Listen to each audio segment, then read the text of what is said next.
Bom, pessoal, sobre a lista de produto interno, o Caio me pediu para resolver todas as questões depois da 4, tá? Então eu vou começar pela número 4 e vou resolvendo mais algumas aqui.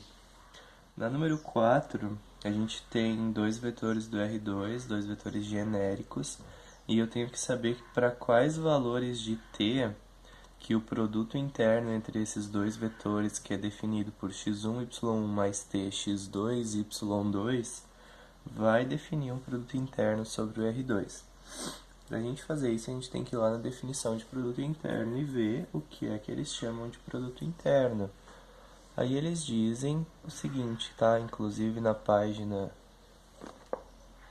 335 do livro, que para uma operação ser chamada de produto interno, ela tem que obedecer a 4 axiomas.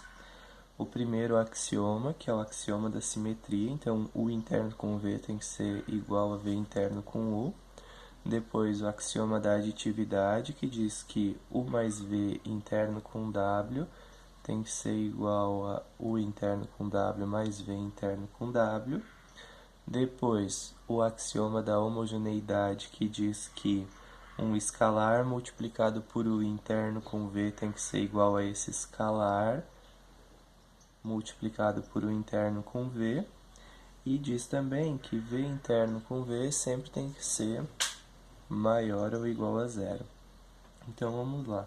Eu vou começar a resolver isso pelo axioma 1. Então vou só escrever um aqui do lado. O axioma 1, eu vou sair disso e tentar chegar nisso. Então, U interno com V, ele é a primeira coordenada do primeiro vetor multiplicado pela primeira coordenada do segundo vetor. Então vai ser x1 vezes y1 mais t, que multiplica a segunda coordenada do primeiro vezes a segunda coordenada do segundo, certo? Então isso aqui é o interno com v, que na verdade já era o que nós tínhamos aqui em cima. Só que isso aqui a gente pode escrever de outra forma. A gente pode escrever y1x1, só trocando de lugar esse produto aqui, né? Mais t, que multiplica y2x2. E isso aqui é exatamente o v interno com u, porque eu só troquei o valor das coordenadas de lugar sem alterar o produto, certo? No segundo axioma, a gente precisa mostrar que U mais V interno com W vai ser igual a U interno com W mais V interno com W. Então eu vou definir um vetor W que ele vai ser W1, W2. E aí nós temos o seguinte,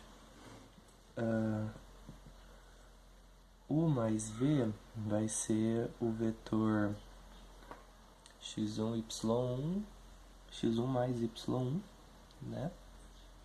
Ou melhor, isso, x1 mais v1, ou x1 mais y1 e x2 mais y2. Então, seguindo aqui o produto interno, nós vamos ter o seguinte, nós vamos ter a primeira coordenada de U mais V, que é x1 mais y1, multiplicado pela primeira coordenada do W, que é W1, mais t, que multiplica a segunda coordenada de U mais V, que vai ser x2 mais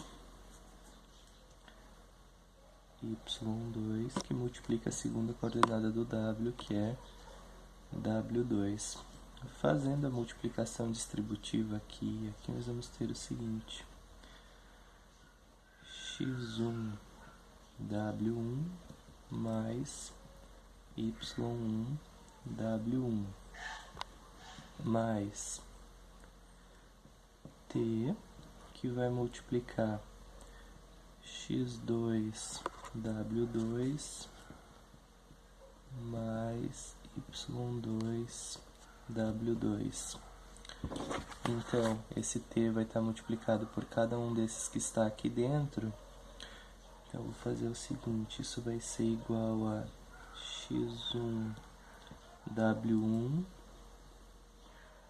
mais isso aqui eu vou colocar para cá, t x2, w2, mais y1, w1, mais t que multiplica isso aqui, t y2, w2. E aí o que a gente observa? Que isso aqui é o produto interno entre u e w, e isso aqui é o produto interno entre v e w. Então, nós provamos que isso é igual a isso. No segundo axioma, no terceiro axioma, a gente precisa mostrar que alfa u interno com v tem que ser igual a alfa u interno com v. Então, eu vou fazer esse produto interno aqui. Alfa vezes u vai ser alfa x1, alfa x2, vai ser esse o vetor que eu tenho aqui, né? Então, a primeira coordenada do primeiro vezes a primeira coordenada do segundo, nós vamos ficar com alfa x1, que multiplica y1, mais t, que multiplica alfa x2, que é a segunda coordenada do primeiro vetor, alfa u, mais alfa x2, y2. Na verdade, nós já foi o mais ali. Então, t que multiplica a segunda coordenada do primeiro e a segunda coordenada do segundo. Aí agora a gente pode perceber que a gente pode colocar esse alfa aqui em evidência. E aqui eu vou ficar com x1, y1 mais t x2, y2. E isso aqui é exatamente alfa que multiplica o produto interno entre u e v. A gente já tinha definido isso aqui, né? Então fica fácil de visualizar. No quarto axioma, a gente tem que v interno com v tem que ser maior ou igual a zero, certo? Então eu vou fazer aqui quem que é o v interno com v. O v interno com v vai ser y vezes y1 mais t vezes y2 vezes y2. Isso aqui a gente vai ter o seguinte, que y1 ao quadrado aqui mais t y2 ao quadrado. E aí a gente tem que isso aqui tem que ser maior ou igual a zero. Aí olha só, a gente chegou e a gente precisa determinar qual é o valor de t para que esses produtos internos existam, certo? Se a gente perceber uma coisa que desde o primeiro, aqui não existe um valor de t em que isso aqui não vai ser satisfeito.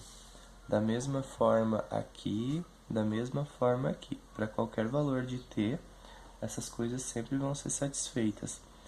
No entanto, aqui a gente tem um problema. Se esse t aqui for um número negativo, pode ser que isso aqui não seja sempre maior que zero, né? Ou igual a zero, porque, por exemplo, se o x e o y são valores que são iguais aqui, por exemplo, e esse t aqui for um valor negativo, então isso aqui vai dar exatamente zero. Só que se esse t aqui for um valor negativo, muito negativo, Então, esse número aqui pode ser menor do que esse número aqui. Então, nesse caso aqui, no quarto axioma, a gente não pode ter qualquer valor de t. Esse t aqui ele pode ser somente t's que sejam positivos. Porque se esse t sempre for positivo, ou se ele for nulo também, né? Pode ser zero também. Isso aqui sempre vai ser maior ou igual a zero. Então, eu vou escrever assim: U e V definirá um produto interno